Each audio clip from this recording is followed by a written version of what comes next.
Em 1930, o mundo estava entre guerras. Os homens usavam ternos, chapéus e sapatos de couro. Ninguém, absolutamente ninguém, andava por aí vestindo uma túnica cerimonial. Mas foi exatamente isso que a polícia encontrou na manhã de 14 de outubro de 1930. Um corpo, sem nome e sem passado, e vestindo a peça de roupa mais intrigante da história criminal daquela década. Bem-vindos ao caso da túnica verde. O cenário era uma área afastada, longe dos olhos da cidade. Um fazendeiro local, fazendo sua ronda matinal, notou algo que não pertencia àquela paisagem. Um vulto deitado sob uma árvore antiga. Ao se aproximar, ele esperava encontrar um andarilho, talvez um bêbado dormindo. O que ele viu o fez correr para chamar o xerife. O homem estava deitado de costas, olhos fechados, expressão serena.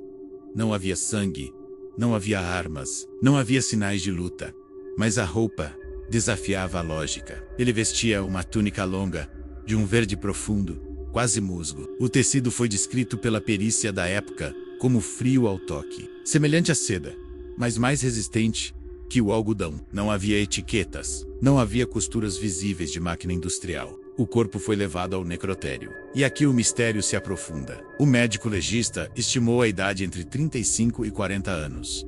O homem estava em perfeita saúde física, mãos macias, sem calos de trabalho braçal, dentes trateidos, o que indicava dinheiro. A causa da morte foi indeterminada. O coração simplesmente parou. Sem veneno detectável, pelos métodos de 1930.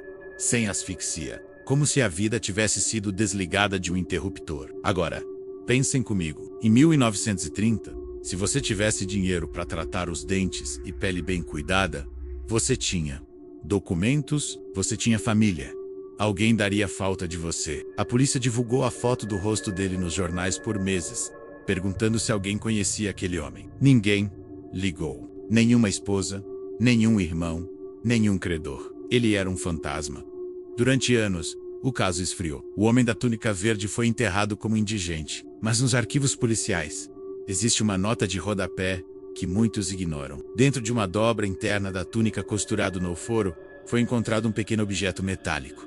Não era uma moeda. Não era uma joia. Era um disco liso, de um metal prateado que não oxidava, e sem inscrições. As teorias começaram a surgir. A primeira delas é espionagem. Estaríamos vendo um espião internacional que foi apagado antes de entregar uma mensagem. O disco de metal seria uma forma primitiva de microfilme ou código.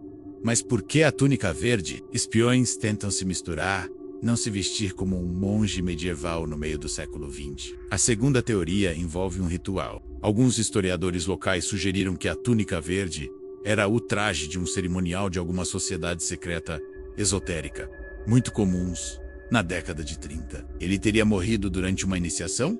Ou foi sacrificado? Se foi isso, seus irmãos de seita fizeram um trabalho perfeito, limpando os rastros. E claro, a teoria favorita da internet moderna: o viajante deslocado. O tecido sintético desconhecido, o metal que não oxida, a ausência de registros em qualquer lugar do mundo. Seria ele alguém que veio de outro tempo e ficou preso em 1930? Parece loucura. Mas casos como o do homem de Somerton, anos depois, mostram padrões similares.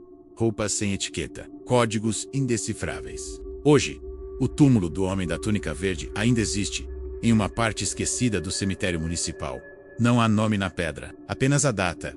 1930, as roupas dele, a famosa túnica, desapareceram dos depósitos da polícia nos anos 60, durante uma mudança de arquivo. Conveniente, não é?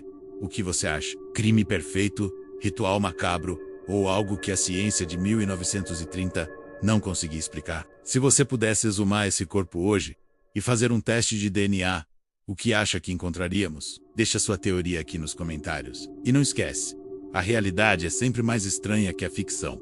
Eu sou o arquivista. Até a próxima investigação.